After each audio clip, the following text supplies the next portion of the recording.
नमस्कार बच्चों, केमिस्ट्री की दुनिया में आप सभी का एक बार फिर स्वागत है। आज हम करेंगे केमिस्ट्री की जो है पहली unit some basic concept of a chemistry. और आज की जो है हमारी वीडियो नंबर 3 के अंदर हम करेंगे chemical classification of a matter. In chemical classification of a matter is classified in two categories. One is pure substance and other is a mixture. Pure substance are of two types. One is element and other is a compounds. In mixture are of further two types. One is homogeneous and a heterogeneous. तो आज हम इन topic को with examples थोड़ा थोड़ा discuss करेंगे। तो आइए शुरू करते हैं chemical classification of a matter.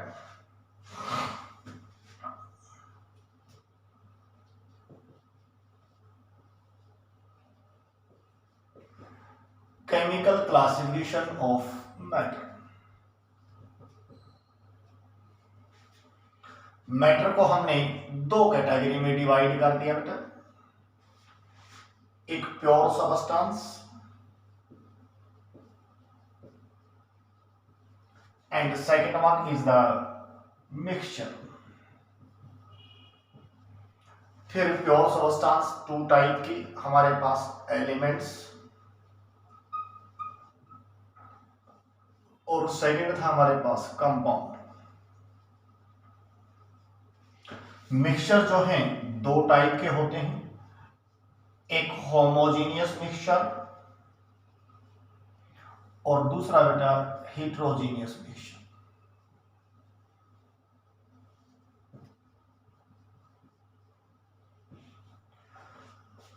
Elements जो हैं उनको हमने तीन कैटेगरी में डिवाइड किया बेटा। मेटल,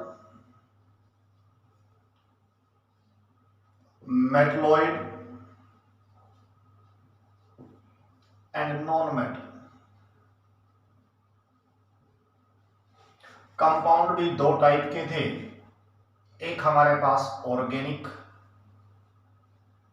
और दूसरे इनऑर्गेनिक। तो आइए इनको वन बाय वन डिस्कस करते हैं। तो सबसे पहली बात आ गई बेटा, what are pure substance. Pure substance are those substances which have uniform composition or their particles are made up of only one kind of a particles.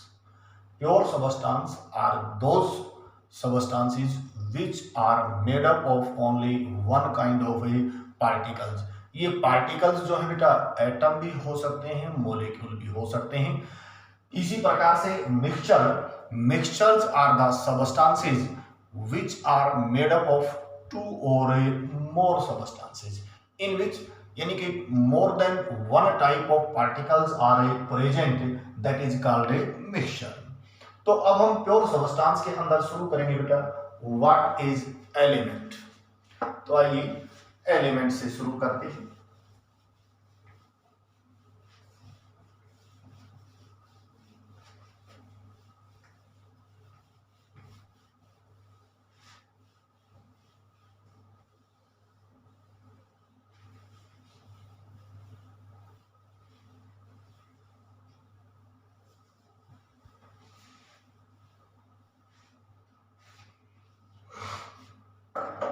Element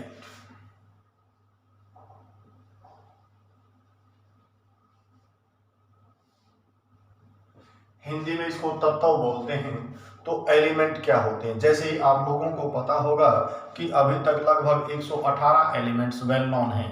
तो एलिमेंट की डेफिनेशन देते हैं, it is the purest form of substance which is made up of only one kind of A atom.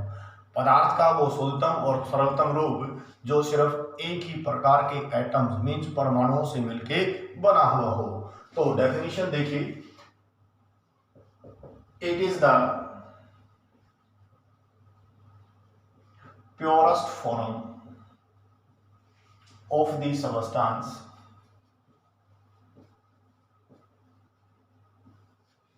it is the purest form of the substance which is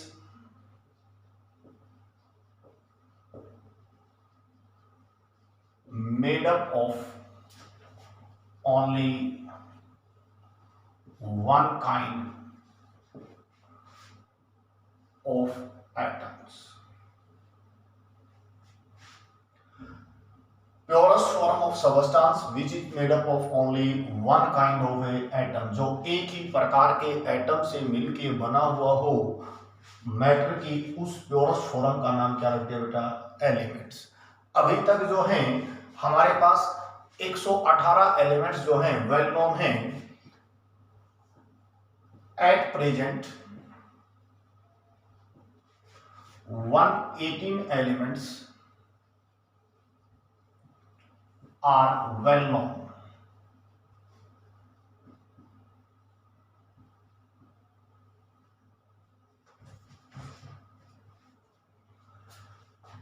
उनमें से out of them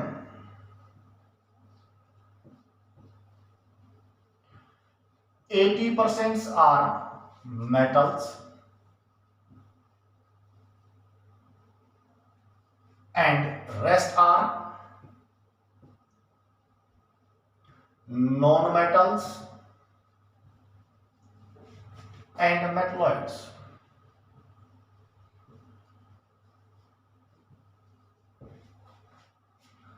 लगभग 118 में से 92 तो जो है बेटा क्या है? मेटल्स हैं। और बाकी जो बच गए हैं उनमें से 8 जो हैं वेल डिफाइंड नहीं है।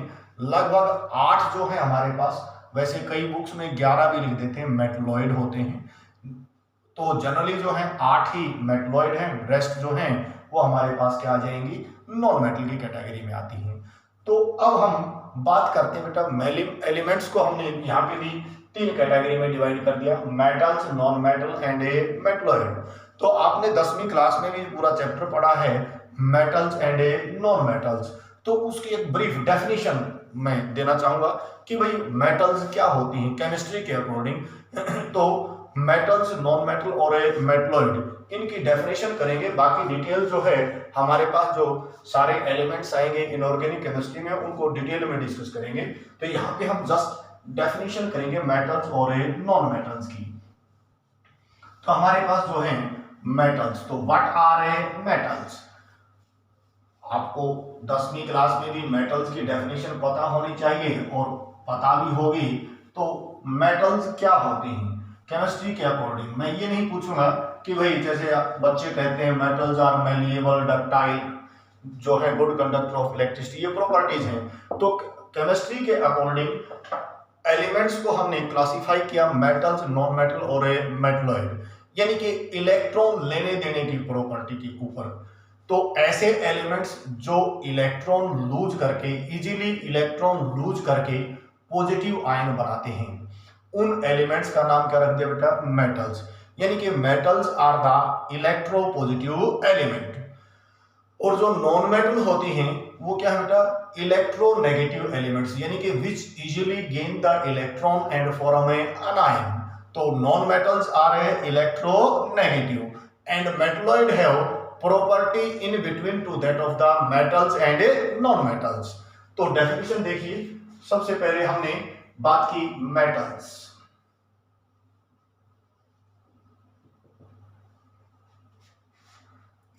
तो metals those elements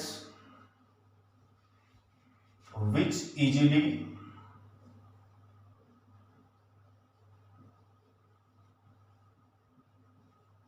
lose electron,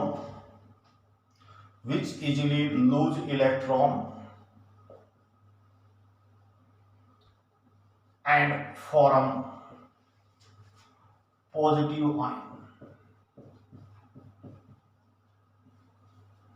are called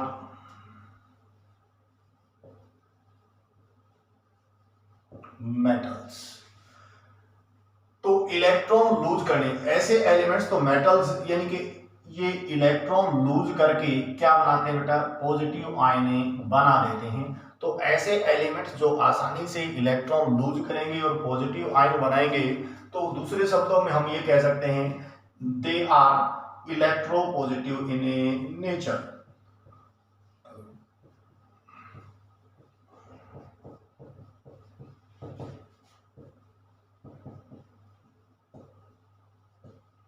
जितनी भी मेटल्स होती हैं वो क्या है, इलेक्ट्रोपॉजिटिव इन नेचर होती हैं। अब जो है हमारे पास इनकी आयनाइजेशन एनर्जी लो होती है, इसलिए ये आसानी से इलेक्ट्रॉन लूज करते हैं, इलेक्ट्रोपॉजिटिव होते हैं। तो मेटल्स आर मेलिएबल्स, मींस हम इनको पीट करके थिन शीट्स में कन्वर्ट कर देते हैं। मेटल्स आर डक्टाइल, यानी कि इनको खींच करके लंबी तारें बना सकते हैं। Metals are good conductor of electricity due to the presence of their mobile free electrons. तो मेटल्स आर सोनोरस, तो बहुत सारी प्रॉपर्टी आपने पढ़ी हैं, लेकिन आपके दिमाग में ये क्वेश्चन आना चाहिए कि वही मेटल्स आर मैलिएबल, ऐसे कौन सी प्रॉपर्टी है जिसके बेसिस के ऊपर हम कह सकते हैं कि मेटल्स मैलिएबल होती हैं, मेटल्स डक्टाइल क्यों होती हैं, metals good conductor of electricity क्यों होती हैं, मेटल्स सोनोरस क्यों होती हैं। अब साइंस ली है तो बेटा अपनी क्वेश्चनिंग शुरू कीजिए, यानी कि 10वीं क्लास में आपने पढ़ लिया metals are malleable good conductor of electricity, यानी कि रट्टा लगा लिया है। अब अपने दिमाग में क्वेश्चन लेके आइए कि वही metals are good conductor of electricity, why metals are malleables. तो यानी कि जो दिमाग में क्वेश्चन आए, क्वेश्चन तब आएगा जब उसके आगे आप क्वेश्चनिंग करने की कोशिश करोगे। तो डिटेल करेंगे हम आगे जो यूनिट आएंगी। अभी मैं डेफिनेशन, तो आपने जो है 10 मेटल्स के नाम याद रखने हैं, उसमें से मैं कुछ लिख देता हूं। जैसे ग्रुप 1 और 2 के जितने भी एलिमेंट हैं, लिथियम, फिर हमारे पास क्या था, sodium, potassium, rubidium, caesium, francium. यानी कि ग्रुप नंबर 1 के जो एलिमेंट हैं, ली, ना, की, रब, से, फरियाद, या ग्रुप फर्स्ट, इनको एल्कली मेटल्स बोलते हैं। Beryllium, magnesium, calcium, strontium, barium, radium, ये ग्रुप नंबर 2 के जो है एलिमेंट हो गए हैं। तो ग्रुप नंबर 13 के अंदर बोरॉन को छोड़ करके, यानी कि एल्यूमिनियम, गैलियम, इंडियम, थैलियम, वो जो है मेटल्स की कैटेगरी में आती हैं। तो बहुत सारे एलिमेंट हैं, यानी कि 92 एलिमेंट जो हैं पीरियोडिक टेबल के अंदर वो मेटल्स होते हैं। तो chemically metals are the electropositive elements. अब बात करते हैं बेटा नॉन मेटल्स। नॉन मेटल्स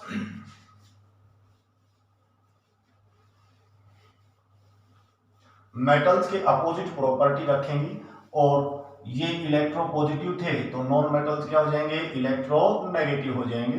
तो इनकी डेफिनेशन देखिए।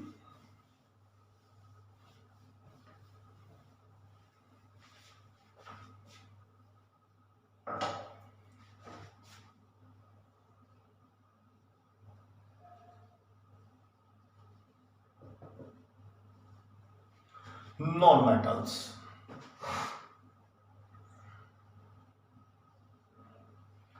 those elements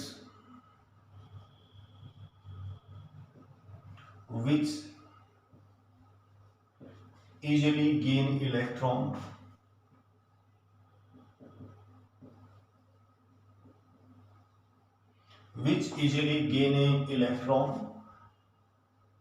and form negative ion।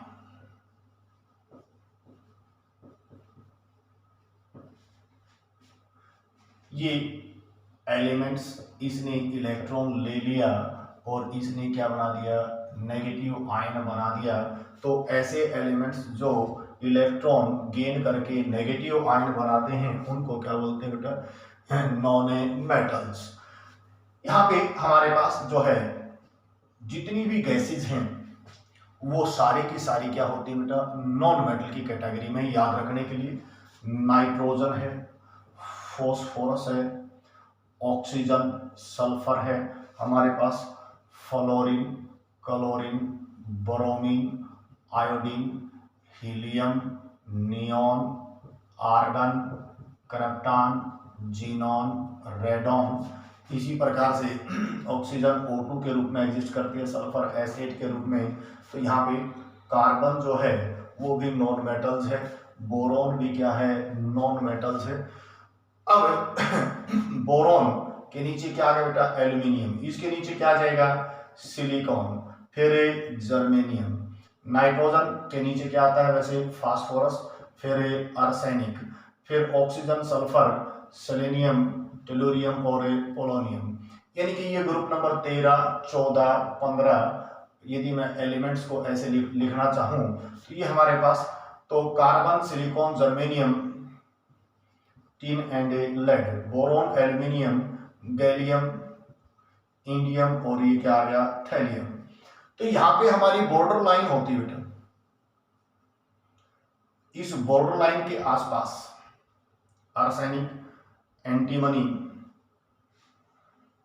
Hydrogen, phosphorus, arsenic, antimony and क्या आ गया, बिस्मिथ। ये जो बॉर्डर लाइन है यहाँ पे silicon, germanium, arsenic, antimony, bismuth, ये जो बॉर्डर लाइन है it will distinguish metals and non metals. इस बॉर्डर लाइन को क्या, इससे इधर वाली क्या है, नॉन मेटल्स के कैटेगरी में आती है, इधर वाली क्या आ जाएंगी, मेटल की कैटेगरी में। तो नेक्स्ट हमारे पास था क्या था, metalloid.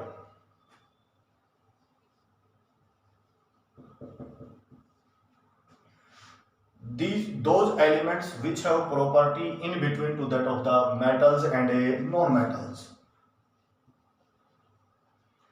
Those elements which have properties in between to that of metals and non-metals.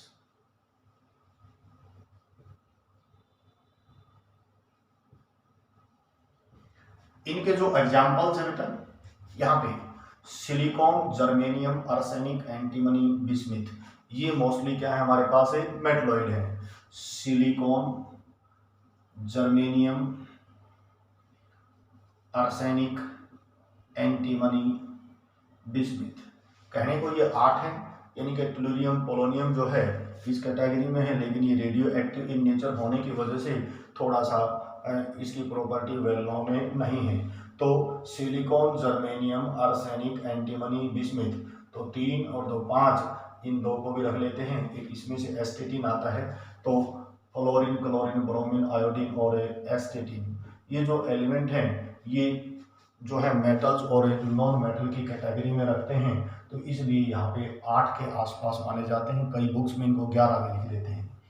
तो ये थे बेटा हमारे पास जो इसको बोलते हैं बॉर्डर लाइन, यानी कि जो मेटल्स और नॉन मेटल, इससे इधर वाली मेटल्स होंगी, इधर वाली क्या होंगी, नॉन मेटल्स होंगी। जो मेटल्स और नॉन मेटल्स को सेपरेट करती है पीरियोडिक टेबल में, उसको बोलते हैं बॉर्डर लाइन। और बॉर्डर लाइन के ऊपर जो एलिमेंट हैं वो क्या होंगे, silicon, germanium, arsenic, antimony, bismuth, polonium, एस्टेटिन, ये जो हैं किसकी कैटेगरी में आते हैं, मेटलॉइड की कैटेगरी में आते हैं। बाकी सारी क्या है हमारे पास, नॉन मेटल्स है।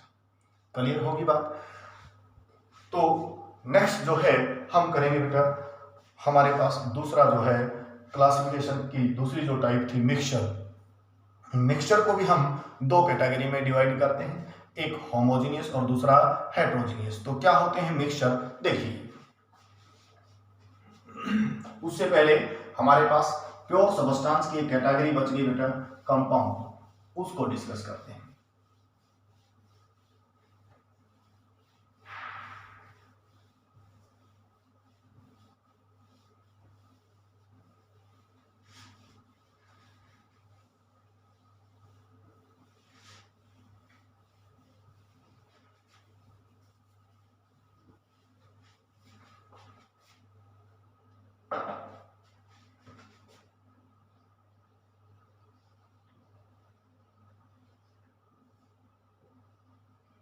Pure substance are of 2 types. One is a elements and second is a compounds. So what are compounds?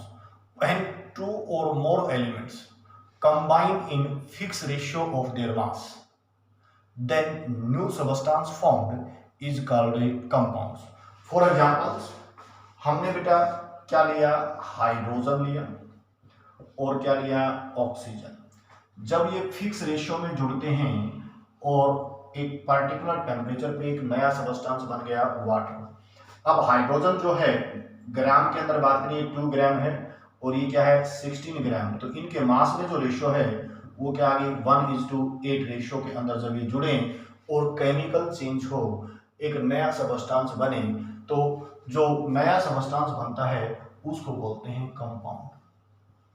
तो definition, when two or more elements combine in fixed ratio of their mass, then the new substance formed is called a compound.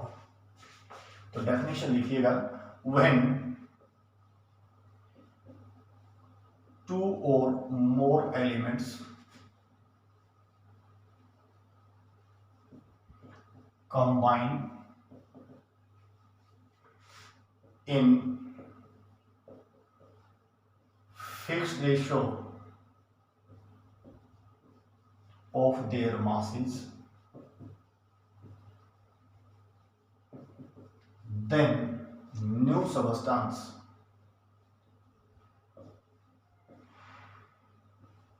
then new substance formed is called compound. When two or more elements combine in fixed ratio of their mass, then new substance formed is called a compound. For example, hydrogen and oxygen when combined in 1:8 ratio of their mass, then a new substance formed is called compounds. यहाँ पे याद रखने की जो बात होती है बेटा, property of a compounds are totally different from its constituent elements. जैसे हाइड्रोजन जो है बर्न्स इटसेल्फ, अपने आप जलती है. ऑक्सीजन जो है हेल्प इन ए बर्निंग, तो ऑक्सीजन जलाने में सहायक होती है. लेकिन जो वाटर है वो क्या है, फायर एक्सटिंग्विशर है. तो यहाँ पे हम ये कह सकते हैं कि पानी की जो प्रॉपर्टी है, इसके जो कॉन्स्टिट्यूएंट एलिमेंट हैं, घटक जो एलिमेंट थे, उनसे क्या होगी, बिल्कुल ही उल्टी. ये आग बुझाता है, ये आग जलाता है, ये जलाने में क्या है, सहायक है. तो हम ये कहेंगे properties of compound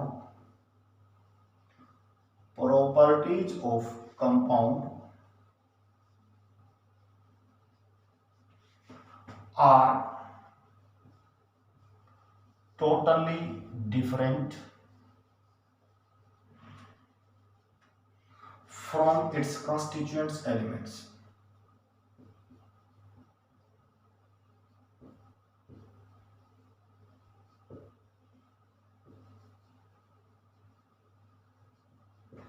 Properties of compounds are totally different from its constituent elements. For examples, hydrogen जो है वो क्या है, हमारे पास हाइड्रोजन बर्न्स इटसेल्फ,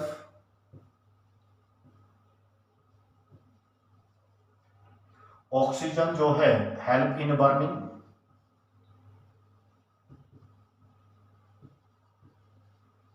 और वाटर जो है फायर एक्सटिंग्विशर.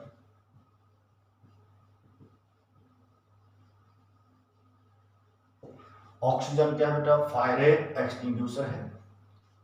तो यहाँ पे कंपाउंड्स की जो प्रॉपर्टी हैं, इसके कॉन्स्टिट्यूएंट्स एलिमेंट से क्या होती है बेटा, टोटली डिफरेंट होती हैं. ये इसमें दूसरी बात क्या है, जब भी कंपाउंड्स बनेगा केमिकल चेंज जरूर होगा.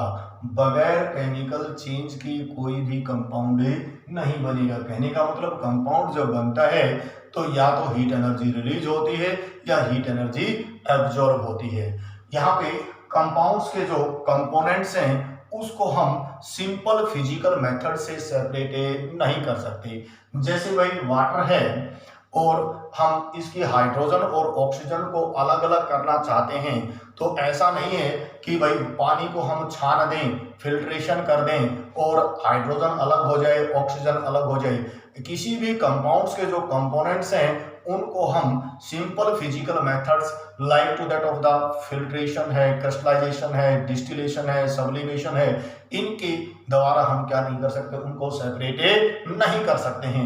उनको सेपरेट करने के लिए यहाँ पे मान लीजिए हम वाटर को के कंपोनेंट्स को अलग अलग करना चाहते हैं, तो इसके लिए इलेक्ट्रोलाइसिस के द्वारा हम हाइड्रोजन और ऑक्सीजन को अलग कर सकते हैं. अदरवाइज छान करके, उबाल करके, ठंडा करके हम इसके कंपोनेंट्स को अलग नहीं कर सकते हैं. क्लियर होगी बात. दूसरी बात क्या है कि जो कंपाउंड्स होता है उसकी कंपोजिशन एक जैसी रहेगी और उसमें कहीं भी ऐसा नहीं होगा कि ये हाइड्रोजन है, ये ऑक्सीजन नहीं. जो प्रॉपर्टी है वो टोटली ही डिफरेंट होंगी. यानी कि कंपाउंड्स के अंदर जो है समालस्ट जो पार्टिकल होगा वो क्या मिलेगा, मोलेक्यूल होगा। यूनिफॉर्म कंपोजिशन मोलेकुलर फॉर्म में कंपाउंड्स के अंदर होती है। एलिमेंट्स के अंदर जो यूनिफॉर्म कंपोजिशन एटम की होती है, कंपाउंड्स के अंदर क्या होती है, मोलेक्यूल की होती है। तो कंपाउंड्स को फर्दर हमने दो कैटेगरी में डिवाइड कर दिया बेटा, एक ऑर्गेनिक कंपाउंड्स और दूसरे क्या है, इनऑर्गेनिक कंपाउंड्स। तो आइए करते हैं टाइप ऑफ कंपाउंड्स।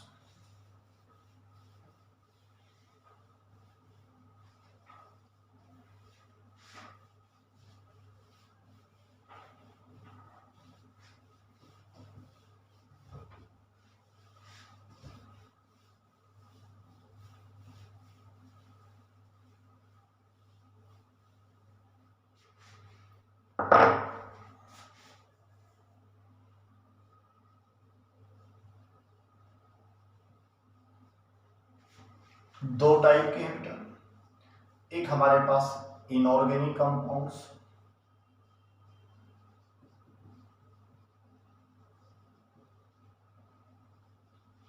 और दूसरा हमारे पास organic compounds.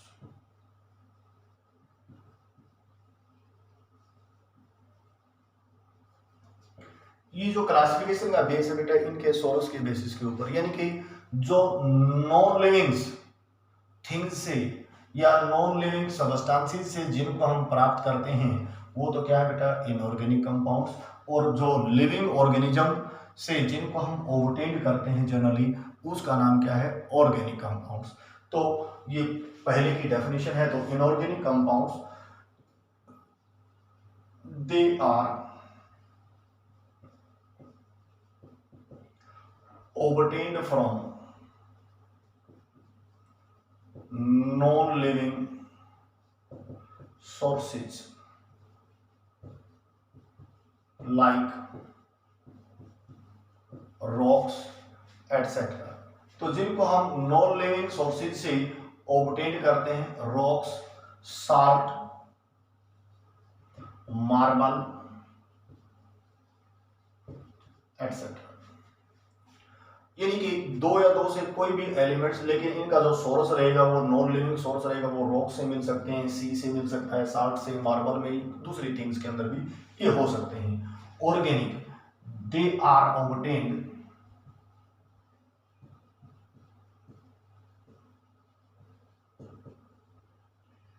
From living organisms, यानी कि लिविंग थिंग से हम इनको ऑब्टेन करते हैं। लेकिन अब इनकी डेफिनेशन चेंज कर दी गई है, यानी कि these are the hydrocarbon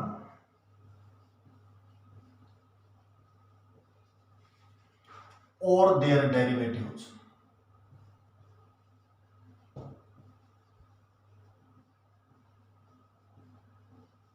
These are the hydrocarbon or their derivatives which may contains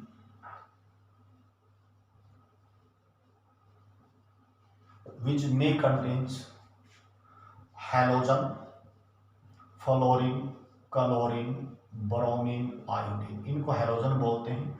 इसके अलावा nitrogen, phosphorus, oxygen, sulphur etcetera. Examples के तौर पर जैसे हमने बात कर दी बेटा, acetic acid CH3COOH, ethanol C2H5OH, या आपने पढ़ा होगा मीथेन, यानी कि सिंपलेस्ट हाइड्रोकार्बन, या जिससे हाइड्रोकार्बन से हमें क्या किया गया हो, ऑब्टेन किया गया हो, उनको क्या बोलते हैं, ऑर्गेनिक कंपाउंड्स। तो यहाँ पे ये था बेटा classification of a matter that is based upon a chemical properties, और उसमें से भी हमने एक पार्ट किया है, यानी कि purest form of A substance. जो मिक्सचर हैं उनको हम अगली वीडियो में करेंगे। तो आज इतना ही, पढ़ते रहिए, घर पे रहिए, सुरक्षित रहिए। किसी भी प्रकार की कोई प्रॉब्लम है तो बेटा ये मेरा नंबर है 9813547787। हम आपके लिए हैं, सरकार हमें बहुत सारे पैसे देती है, तो आपकी केमिस्ट्री में प्रॉब्लम नहीं रहनी चाहिए। किसी भी वक्त फ़ोन कीजिएगा, सुबह 4 बजे से लेकर रात 10 बजे तक ऑनलाइन सेवाएं जारी रहेंगी। ये वीडियो जो है आपको Benzene Chemistry by Vinod Vats YouTube channel पे भी मिलेगी। तो चैनल को सब्सक्राइब कीजिए, लाइक कीजिए, शेयर कीजिए। Thank you.